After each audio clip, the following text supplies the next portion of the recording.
Ini kitab Munyatul Musalli. Kitab Munyatul Musalli, muka surat 18. Surat 18, petok yang kedua daripada atas. Petok baris yang kedua daripada atas. Baris yang kedua daripada atas.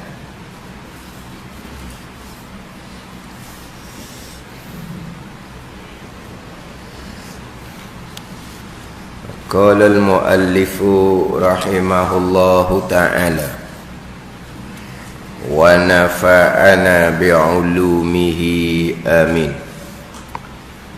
Dan setengah daripadanya daripada perkara yang makruh di dalam sembahyang, mesikatkan rambutnya atau kainnya, kerana ditegah pada hadis Nabi sallallahu alaihi wasallam.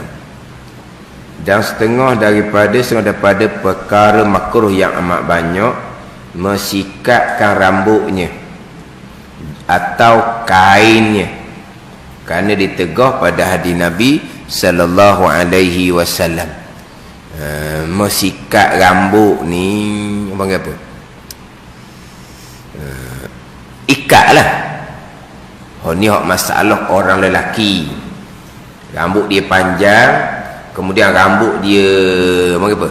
Dia ikat, kemudian kain dia, contohnya lengan baju dia sising, itu hukumnya adalah makruh. Sebab apa? Sebab kita dalam sembahyang ni rambut luruh molek, pakaian luruh molek, time rokok turun sekali, time sujud turun sekali. Ini bagi orang lelaki lah. Dan dimaafkan pada perempuan, tiada mengapa ia orang perempuan sembahyang dengan sanggul rambut atau dengan jaling rambutnya, kerana kesukaran atas membukakan sanggulnya, kesukaran atasnya, macam begitu, kesukaran atasnya atau perempuan membukakan sanggulnya, sanggul perempuan. Ini orang lelaki. Maknanya sikat rambut ni, sikat bukan sikat ni. Dia macam sanggul jugalah, macam sanggul. Mana apa ni? Dia nak menegah rambut dia turun berserta masa dia rokok, masa dia sujud. Ni kalau orang lelaki. Sama juga kalau macam kata baju, lengan baju, dia pun sising. Tambah seumpama tu, memang dengan baju kita sising ketika kita berwuduk, kita nak semayang, kita buka habis. Biar apa? Biar masa rokok ni biar dia turun sekali, masa sujud pun biar turun sekali. Wa imma rambut, wa imma baju turun sekali. Faham tak? Ni hak disunatkan di dalam sembahyang. Ini hak bicara perkara dimakruhkan.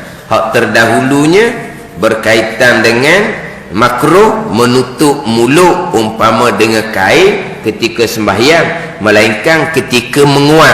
Ketika menguat tu, hak tu disunatkan menutup mulut dengan tangan, kerana bahawa syaitan masuk pada mulutnya, pada mulut seseorang. Yang mana menguat ni, Nabi hanya memerintah supaya tutup mulut dengan tangan. Mana apa ni? Hadis qauli. Apabila menguap seseorang kamu, kata Nabi, maka hendaklah memegang, menutup dengan tangannya atas mulutnya. Nabi royak. Sebab apa? Sebab hadis fi'li tak ada. Hadis fi'li tak ada.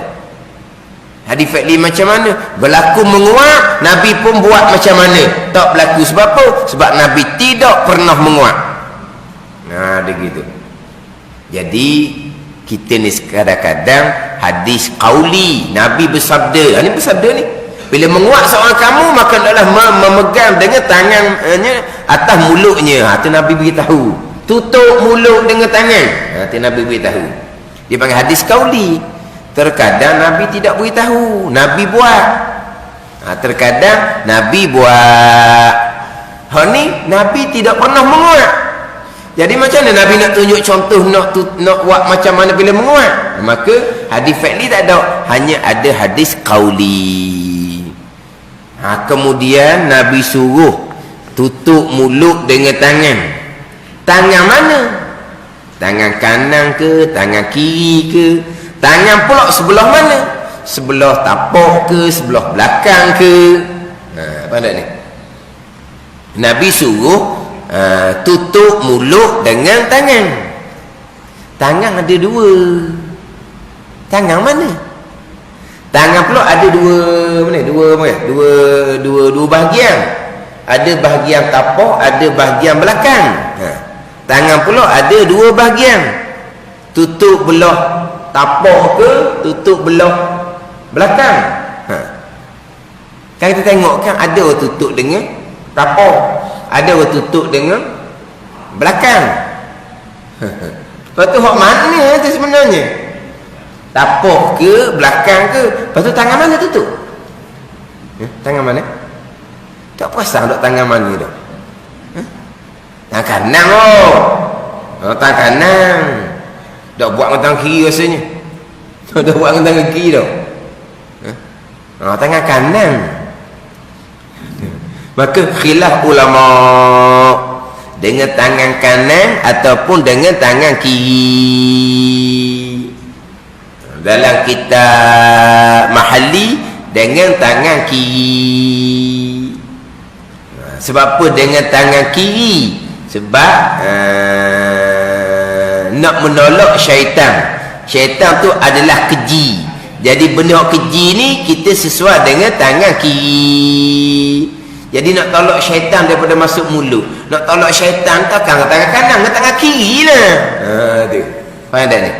Satu pandangan kita tutup mulut dengan tangan ni hak Nabi suruh. Hak benda Nabi suruh. Hak benda Nabi suruh ni buat benda tangan kanan, apa buat tangan kiri pulaknya. Hak tangan kiri dia kata, dah kita nak tolak syaitan. Syaitan tu keji. Maka keji sesuai dengan tangan kiri. Dan lepas tu dengan tapak tangan ataupun dengan belakang tangan. Ada sekampan mengatakan dengan belakang tangan. Sebab apa? Sebab nak halang. Nak halang bukan dengan kiri kata, dengan belakang. Tapi dengan tangan kiri. Belakang. Lepas tu khilaf ulama pula. Dah kita tutup mulut kita dengan tangan kanan ke, tangan kiri ke, tapak tangan ke, belakang tangan, tu khilaf ulama. Kemudian ketika kita menguat, kita pun tutup dengan tangan. Syaitan boleh masuk ke tak? Kalau kita tutup dengan tangan tu. Setengah pandangan mengatakan syaitan tak boleh masuk. Sebab apa? Sebab zahir hadis kata gitu. Kenapa Nabi perintah supaya tutup mulut dengan tangan? Kerana bahawasanya syaitan masuk pada mulutnya sekiranya tak tutup dengan tangan. Kalau tutup tak masuk lah. Tu. Kalau tengok zahir situ. Sebab Nabi suruh tutup mulut dengan tangan kerana syaitan akan masuk pada mulutnya sekiranya tidak tutup mulut dengan tangan. Zahir hadis tu syaitan tak boleh masuk. Tapi kata setengah syaitan boleh masuk. Sebab apa? Syaitan ni boleh masuk kok mana-mana pun. Dan syaitan ni pula berlari dalam tubuh kita sebab darah kita mengalir. Cuma kita tutup ni isyarat kita tak membenarkan dia masuk. Tu. Jadi khilaf pula ulamanya. Lepas tu kita tutup je lah. Lepas tu je. Tangan kanan ada pandangan, tangan kiri pun ada pandangan, dengan tapak pun ada pandangan, dengan belakang tangan pun ada pandangan ulama. Hak Nabi beritahunya tutup dengan tangan. Hak tu hak Nabi beritahu.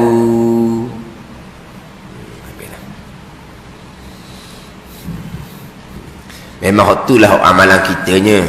Kalau hak jenis menguat, tak tutup langsung tu. Orang tengok pun uduh apa ni. Lepas menguat. Masuk dalam masjid, buka kitab, menguat. Lepas wallahu alam, cerah mata. Sungguh. Kadang-kadang kita menguat masa Tok Khatib baca khutbah. Allah, kadang-kadang lengah ni tak tahan, kekeng tu lengah. Dah nak nguat saja. Nak nguat. Dia terutama dalam semayang lah. Kita kalau kita boleh kita kita tahan. Nak nguat ni kita tahan. Dia nak terbuka juga kepala kita tutup. Seeloknya kita tahan. Seeloknya kalau boleh kita tahan. Sebab kita tahan menguat ni tak ada jadi mudarat apa. Seboleh kita tahan. Kita nak di kita supaya jangan menguat. Sebab apa? Sebab Nabi tidak menguat. Nabi tidak menguat. Hak Nabi tak buat tu kita tahankan diri kita. Macam contohlah, kita tahankan diri kita daripada ketawa. Sebab Nabi tidak ketawa. Koh-kohah tak ada Nabi. Mana koh-kohah? Apa apa? Berdekak-dekak panggil. Panggil berdekak-dekak. Ha tu nah. Seeloknya kita tahan mana ni? Sebab apa? Sebab Nabi hanya tabassum. Nabi hanya tersenyum. Nabi tidak pernah koh-kohah, Nabi tidak pernah ketawa. Maka kita seeloknya kawal daripada ketawa. Tapi dah kita manusia biasa, terkadang kita ketawa. Ketawa kita jaga adab dia pula, gitu je lah. Macam menguat lah. Bukan kata menguat tu jadi salah, bukan kata ketawa tu jadi salah. Tapi benda yang tak berlaku pada Nabi, kita seelok-elok kita kena tahan juga. Memang kita akan menguat, tapi kita kalau boleh kita biar jadi tak menguat. Ada ni. Sebab kalau hak menguat biasa-biasa tu kita boleh kawal supaya tak jadi menguat.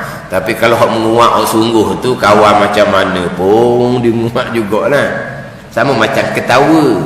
Hak mana yang boleh kita kontrol tu kita kontrol lah. Tapi kalau berlaku benda yang hak tak boleh nak kontrol tu, nak orang lagi dah. Ada ni. Sebab Nabi hanya tabassum.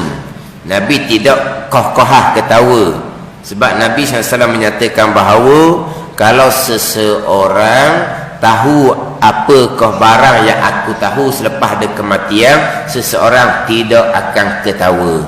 Tapi dah kita tak tahu apa yang berlaku lepas kematian, kita hanya beriman sahaja. Apa yang akan berlaku dari kematian, Nabi tahu satu-satu apa yang berlaku lepas ada kematian. Lepas tu Nabi kata, Nabi tak ketawa. Nabi kata kalaulah ni sahabat-sahabat yang lain tahu sebagaimana aku tahu, nescaya mereka tidak akan ketawa. Adakah Nabi larang ketawa? Tidak. Nabi pernah terserempak. Nabi pernah terserempak sahabat, sepuak sahabat dalam masjid. Sahabat ni dia bercerita perkara-perkara lampau. Masa-masa jahiliah dia cerita masa-masa lampau. Dalam cerita tu adalah cerita yang agak melucukan. Maka sahabat pun ketawa dalam masjid. Nabi tidak larang, tetapi Nabi tidak turut ketawa. Nabi hanya tabassum. Nabi hanya senyum sahaja. Makna ketawa tu tak salah sebab Nabi tak larang, tapi Nabi tak buat. Nabi hanya tabassum, Nabi hanya senyum sahaja. Ada ni. Adakah ketawa tu terlarang? Kalau terlarang, Nabi akan larang dan Nabi tidak akan bersekali nak senyum pula dah. Takkanlah ketawa tu dilarang, Nabi pun senyum sekali, benda yang dilarang. Mana Nabi tak larang satu dah sahabat tu ketawa. Nabi pun senyum juga sekali, senyum juga bersama dengan sahabat ketawa. Mana ketawa tu tidak dilarang, cuma Nabi tak buat ketawa tu kokoh-kokoh. Lepas tu kata kita kena usahakan kawal diri kita ada ketawa, hak keluar juga tu tak ada salah. Tak ada salah lah hak tunya. Ada ni. Kemudian hak daripada hadis itu menjadi dalil bahawa bercakap perkara dunia di dalam masjid diharuskan pada syarak. Ada ni, bercakap perkara dunia di dalam masjid diharuskan pada syarak. Diharuskan, bukan disuruh. Diharuskan pada syarak. Dalilnya sahabat bercakap cerita-cerita pada masa dahulu sampai ke jadi ketawa dalam masjid. Bukan Nabi tak larang, bukan Nabi sama senyum juga. Itu dalil bahawa bercakap dalam masjid, hukum bercakap dalam masjid perkara dunia, hukumnya adalah harus. Ini di antara 33 adab. 33 adab di dalam masjid. Hak dalam kitab Majmu' bagi Imam Nawawi rahimahullah. Kitab Majmu' bagi Imam Nawawi rahimahullah, Imam Nawawi mendatangkan 33 adab berkaitan dengan masjid, termasuk bercakap dalam masjid. Diharuskan bercakap perkara dunia. Perkara dunia harus ni, bukan bercakap perkara maksiat pada ni. Dan 33 adab ni Dr. Wahab Az-Zuhaili ambil 33 adab ni, Dr. Wahab Az-Zuhaili letak dalam kitab Fiqh Islami wa Adillatuh, kitab pekoh 4 mazhab yang agak masyhur digunakan pakai oleh orang sekarang.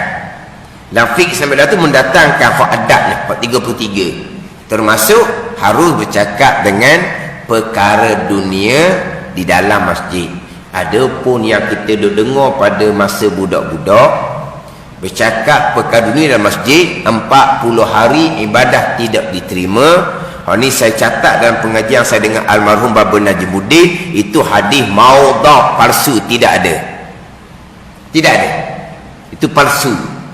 Kita masa budak-budak kan je dengar kan, sesiapa yang bercakap dengan perkara dunia dalam masjid, ibadahnya tidak diterima 40 hari ke 40 tahun, gitulah. 40 hari dah.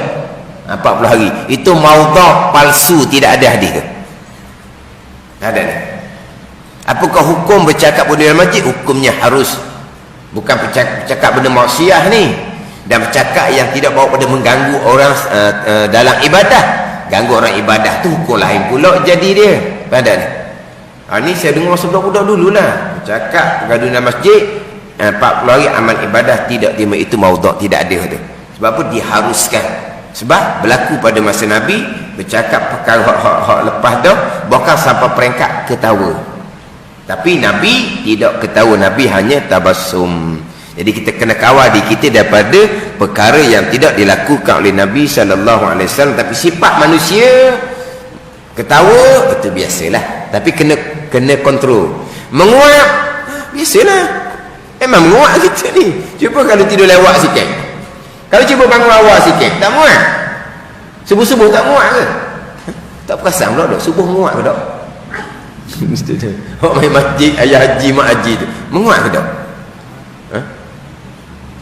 Mandi siap tak muat dah rasanya. Hok muat tu tak sempat mandi tu. Dah sungguh ni. Kalau mandi siap, rasanya muat tu kuranglah sebab mata pun segar dah. Ada ni. Orang tua-tua pula tidur awal kan, dia tidur awal, bangun awal, tu dah menguap. Tapi mana kalau menguap pun manusia biasalah. Cuma kita disunatkan kawal molek, terutama sekali kalau ketika di dalam sembahyang.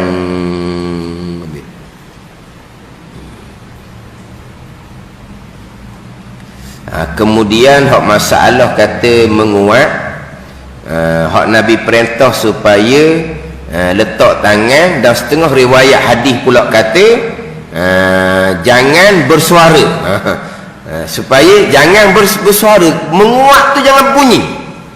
Sebab apa? Kalau menguat tu bunyi, fa inna syaitana yadhaku, kerana syaitan akan ketawa. Kalau kita menguat kemudian keluar suara, syaitan akan ketawa. Tengok kita menguat bunyi suara. Hak menguat tak pek tu nah. Suka dulu. Dia panggil menguat topek tu kan. Oh, bunyi tu. Tu menguat topek tu. Nabi kata jangan mengeluarkan suara. Nabi kata, pak tambah daripada hadis hak kata kerana syaitan akan masuk dalam mulut orang yang menguat. Dan Nabi kata jangan keluar suara. Kerana apa? Kerana bila keluar suara, maka syaitan akan ketawa. Pada ni. Mana kita tahan mulut kita dan kita jangan keluar suara. Dan setengah daripada pegawai amat banyak mesikapkan rambut orang lelaki ni. Diikat rambut jangan, atau kainnya jangan. Ini jangan mesikapkan kain, lipat apa kata? Sising. Lipat. Itu setengah daripada perkara dimakruhkan. Kerana ditegur pada hadis Nabi sallallahu alaihi wasallam. Nabi sallallahu bersabdanya, umirtu an ahkuma ala sabati azumin wala yakufu sya'ran wala sauban. Nabi kata diperintah akan aku sujud atas 7 anggota, dahi, 2 tangan, 2 lutut, 2 perut jari kaki, dan jangan sanggul, jangan ikat akan rambutnya, dan jangan lipat akan ekor, jangan lipat akan pakaiannya. Supaya apa? Supaya sujud ni biarlah rambut ke pakaian ke biar turun sekali pada masa sujud. Dan dimaafkan pada perempuan, tiada mengapa perempuan sembahyang dengan sanggulnya atau dengan jalin rambutnya, kerana kesukaran atas perempuan, atas perempuan, tak ada nya, atasnya atas perempuan membukakan sanggulnya itu kesukaran atau perempuan, sebab perempuan rambut dia panjang. Orang lelaki pun ada juga rambut dia panjang, jangan ikat pada ni, mana biarlah turun sekali. Sebab itulah dia ikat jangan, tapi kita pakai kopiah, pakai apa, maka selamatlah pada ni. Tambahan pula kita dimakruhkan orang lelaki sembahyang dalam keadaan kepala terbuka dan tubuh terbuka. Makruh. Mana ni? Tubuh terbuka. Makna langsung tidak ada pakaian ke ataupun kain sebar ke atau tak ada. Mana kepala terbuka, tubuh pun terbuka, makruh atas orang lelaki. Mana atas kepala mesti ada kopiah ke, ataupun di bahu pula kena, kalau tak ada baju pun dia kena ada mana? Kain sebar panggil dah. Kain supaya di tubuh kita tu tidak terbuka, tubuh kita tidak terdedah. Sebab sembahyang kepala terdedah lelaki, sembahyang tubuh terdedah lelaki hukumnya adalah makruh. Dan setengah daripada perkara yang makruh di dalam sembahyang, makruh ia berludah di tengah sembahyang, di hadapannya atau kanannya. Berludah dalam masa hukumnya makruh. Berludah mana ni? Berludah bukan dalam masjid. Berludah di mana? Di rumah kita sendiri. Berludah tu hukumnya adalah makruh. Berludah tu hukumnya adalah makruh. Jadi kalaulah kena berludah, dia kena berludah dalam kain ke contohnya. Sebab terkadang kita wajib berludah. Sebab apa? Sebab kita terlupa nak berkoma tadi.